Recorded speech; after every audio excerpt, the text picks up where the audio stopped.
Di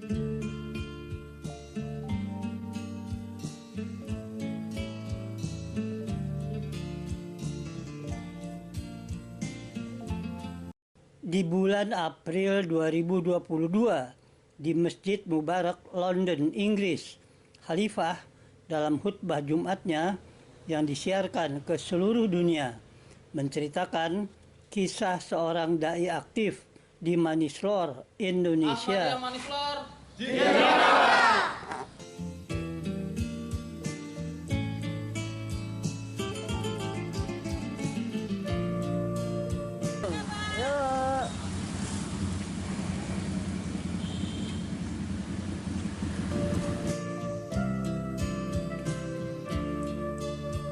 Apa komentar Bapak melihat acara hari ini? Alhamdulillah pada hari ini ada saudara-saudara kita dari Ciledug ya yang berkunjung ke Manislor. Tadi sudah diajak ke Tabligh Center dan dijelaskan mengenai jemaat. Alhamdulillah ya semuanya dapat hidayah karunia untuk masuk jemaat. Mudah-mudahan mereka menjadi ahmadi-ahmadi yang aktif, yang mukhlis. Amin. Berapa orang? Coba? 9 orang. 9 orang ya. Dan itu kelihatannya pembinaannya cukup lama ya. Atau memang saat itu datang diundang langsung beat? Iya, gimana? jadi sudah ada 10 kali Pak seperti ini. Jadi ketika mereka membawa teman-temannya ke sini, kita tablighi di sini selama 1-2 jam. Alhamdulillah mereka mau beat. Langsung ya? Langsung beat. Alhamdulillah. Ya. Pak, harapan Bapak gimana? Ya mudah-mudahan ya kita harapkan mereka menjadi ahmadi-ahmadi yang kuat ya, yang militan gitu kan. Amin. Punya semangat yang tinggi gitu kan untuk memperdalam keilmuan dalam jemaat, dan juga mereka menjadi ahmadi-ahmadi yang aktif, dan harapan kami mereka bisa menjadi dai juga gitu ya, untuk bisa mengenalkan kepada teman-temannya, bisa dibawa ke sini lagi untuk kemudian kita tablighi seperti itu. Ya, Bapak, ini orang lapangan nih, gimana komentarnya? Gini, kalau permasalahan bisa mengundang ke sini itu awalnya dari kontek-kontekan. Sebelum ke sini itu 1 minggu udah ada rencana Pak. Nah Pak Yono, saya hari Minggu mau bawa orang.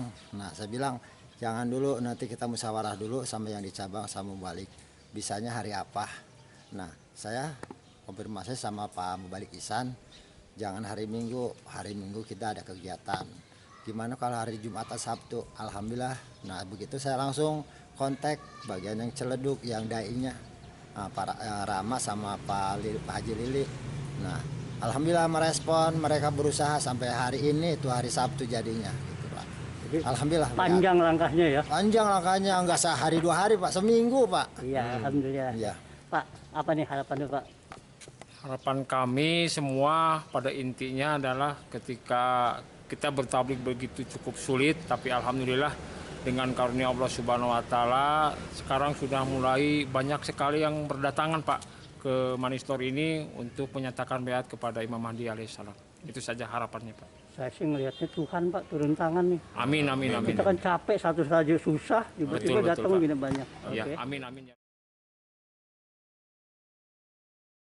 Huzur menceritakan dai aktif ini pada awalnya dipecat dari tempatnya bekerja di sebuah pabrik tahu karena beat ke Jamaat Ahmadiyah. Hal itu tidak membuatnya berhenti bertabligh dan berusaha terus memajukan ekonomi keluarganya. Dia terus maju dalam pertabligan sehingga mampu membuat pabrik tahunya sendiri. Dari hasil usahanya itu, dia bisa melaksanakan ibadah umroh ke Mekah dan mengunjungi jalsah di Qadian.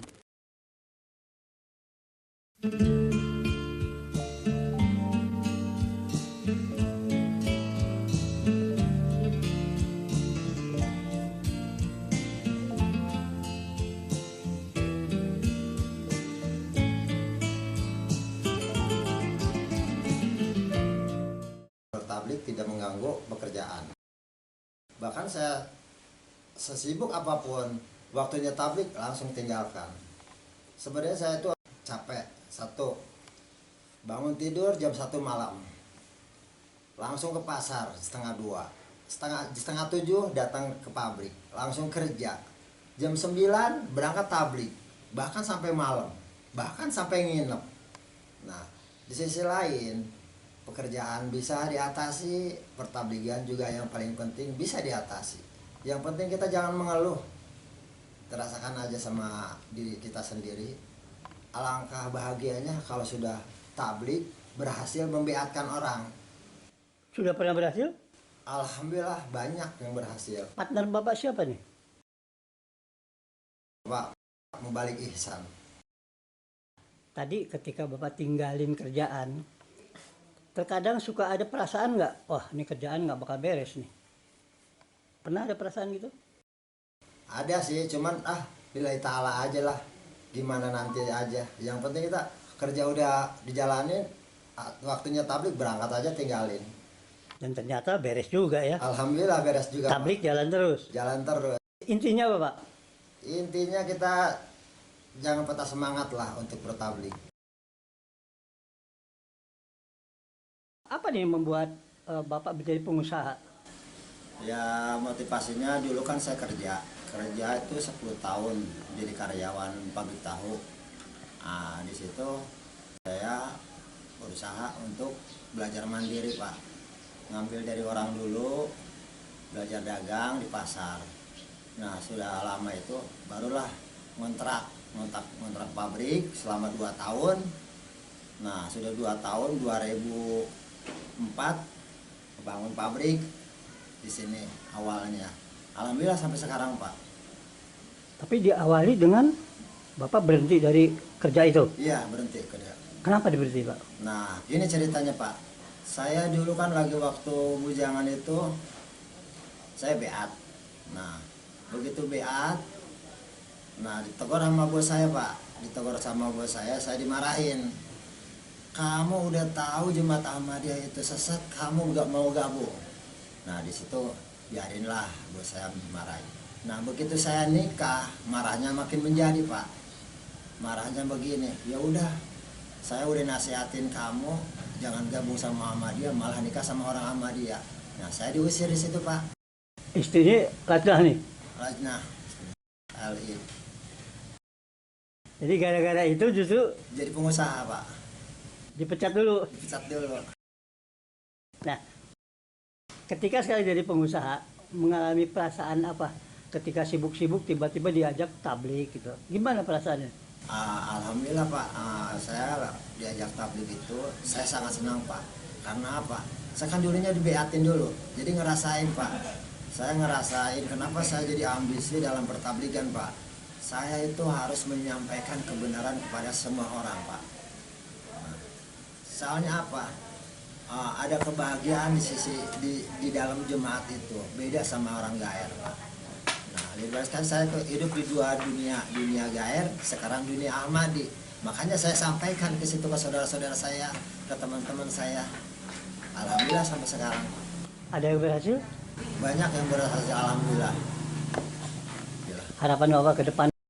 Harapan kedepannya, saya mohon doanya supaya anak saya jadi mubalik, Pak.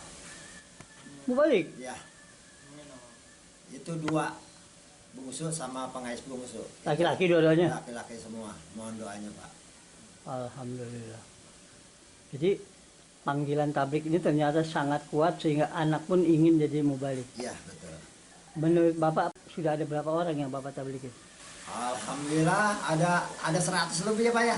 Tablik? Ya, yang beat gitu. Yang beat malah? Yang beat. Bukan yang tablik? Tablik mau berapa ratus atau ribu bahkan. Perkiraan nih kalau Bapak tablik ke 10 orang, berapa orang yang berhasil selama ini? Nah, perbandingan saya itu dalam masalah pertabligan itu kan perkiraan gini. Kalau kita tablik ingin berhasil, kita jangan ngarap-ngarap 1, 2. Itu kan perbandingannya 10, 1, kadang-kadang 15 baru 1. Itu perbandingan pertabligan. Saya suka ngobrol sama teman-teman, jangan harap mau ngebeatin orang kalau tablik 2 orang, 3 orang. Minimal 10? Ya minimal 10 lah, pasti ada yang nggak nyangkut 1. Ya. Intinya tadi Pak, rasionya adalah 10 banding 1. Iya, benar. Alhamdulillah saya selama ini dibimbing sama beliau, sama Pak Mubalik Ihsan. yang bikin semangat saya berambisi untuk dalam pertabligan. Sejak 12 tahun saya menjadi mubalik ya. Mulai tugas pertama di Depok, kemudian di Padang ya, dan lain sebagainya. Nah, baru di Jemaat Manis Lor inilah saya berjumpa dengan Bapak Taryono ini, dai ya, sektab di Halqah yang luar biasa ya, yang bisa menginspirasi kita semua dalam hal bertablik. Sudah berapa tahun Pak beliau sektab? Nah, jadi sektab beliau 2 atau 3 tahun ya Pak ya, 2 atau 3 tahun. Dan memang kalau melihat sejarah beat beliau kan, tadinya beliau itu ketika beat ya, masuk ke dalam Ahmadiyah, beliau diusir ya, oleh bos beliau di pabrik tahu ya. Tapi alhamdulillah itu menjadi titik nol ya dalam ekonomi beliau. Akhirnya beliau sekarang bisa menjadi pemilik juga dari pabrik tahu gitu. Punya mobil lagi? Punya mobil, alhamdulillah sudah umroh ya ke Mekah dan sudah ke Kadian juga. Wow, Jasa. Alhamdulillah. Ya, dengan gambaran seperti ini Pak, apa yang Bapak bisa sampaikan pada para dai lain yang belum bangkit? Nah, jadi ada janji Allah SWT kepada Hazrat Mirza Ghulam Ahmad Imam Mahdi alaihissalam, harakatnya barakatnya. Setiap pergerakan khususnya dalam bertablik ini ada berkatnya.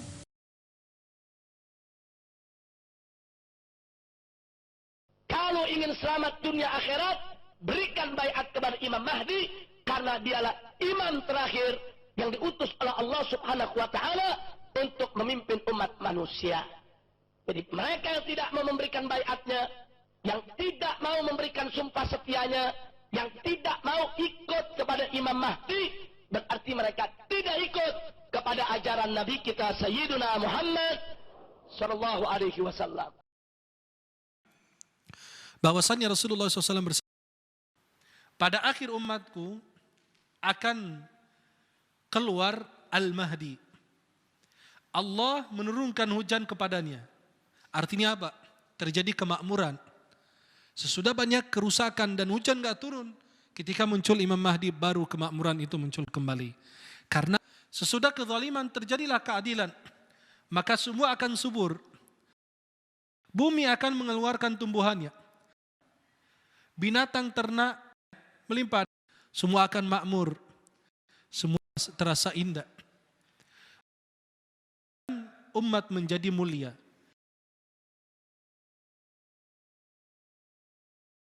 Dari Abi Sa'id Al-Khudri lagi, Nabi SAW bersabda, aku berikan kabar gembira kepada kalian dengan Al-Mahdi yang diutus saat manusia berselisih.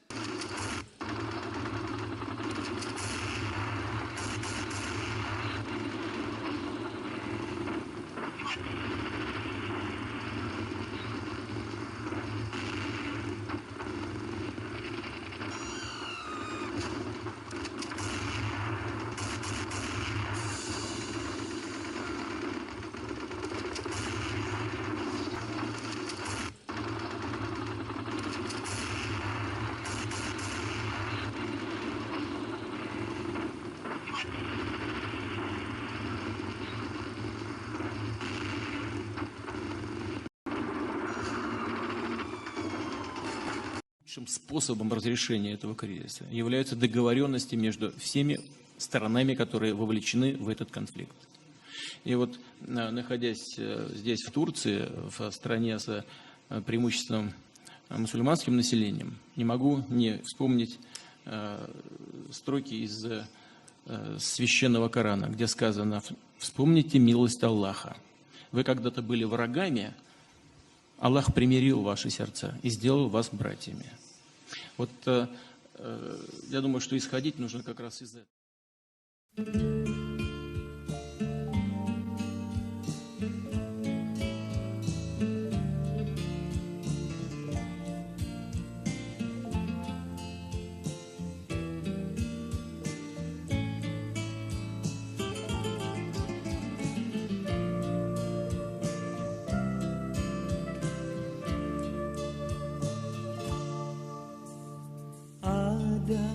Sajadah panjang terbentang dari kaki buah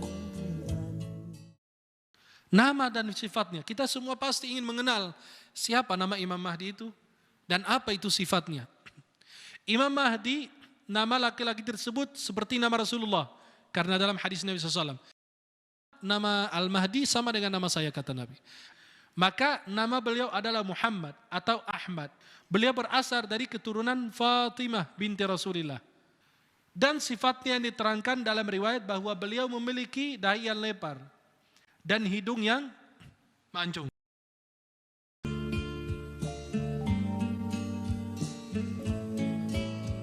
Tanda-tanda Al-Mahdi akan muncul itu sudah nyata sekarang. Sehingga tidak sedikit ulama-ulama besar dunia yang meyakini bahwa sesungguhnya kemunculan sosok keturunan kandung Nabi Muhammad sudah keluar. Apa cirinya? Apabila Arab sudah mulai dituruni salju, kata Rasulullah. Sejak 2009, 2010, 2011 sampai sekarang salju terus masif turun di Arab. Betul tidak? Sudah kaum muslimin. Nabi mengatakan, ketika nanti Al-Mahdi muncul, kalian wajib berbaiat kepadanya walaupun merangkak di atas salju. Saudi segera mengerahkan bala tentaranya untuk membunuh Al-Mahdi. Ya, dan kata Rasul, orang-orang beriman sudah tahu Al-Mahdi dibaiat, langsung berduyun-duyun dari mana-mana negeri, dari Yaman datang, dari Taif datang, dari mana-mana datang untuk berbaiat.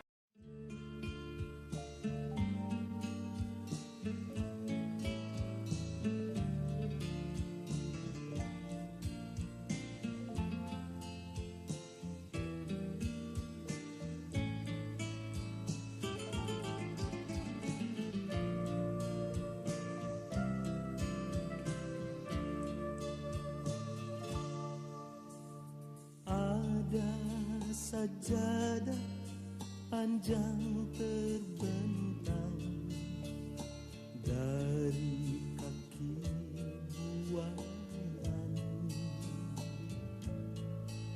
sampai ke tepi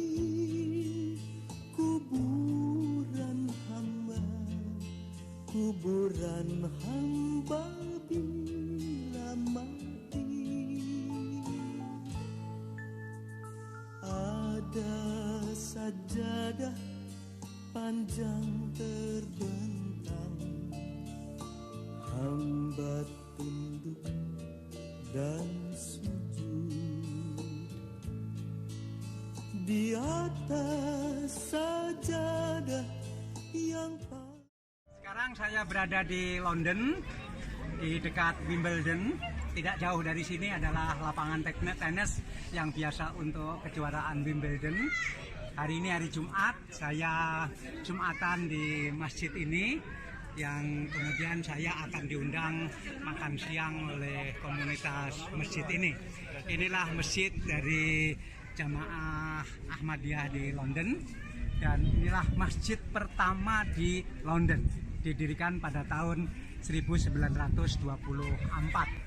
Jadi tadi masjid ini tidak muat sehingga sebagian jemaah ada di ruangan sebelah dan sebagian lagi ada di ruangan sebelah sana lagi. Ya. Nah inilah kita bisa meniru beliau, mencontoh beliau ketika kita berkhidmat dalam jemaah, khususnya dalam bertabligan, insya Allah ekonomi pun mengikuti. Ya. Alhamdulillah beliau kan sudah umroh dan bisa kekadian ya. Nah itu dari sisi dunianya, belum dari sisi akhiratnya lebih daripada hal itu di dunia. Ya, mudah-mudahan ya tercapai ya. Amin. Mudah-mudahan tambah banyak lagi dai-dai yang aktif seperti beliau. Amin Allahumma amin.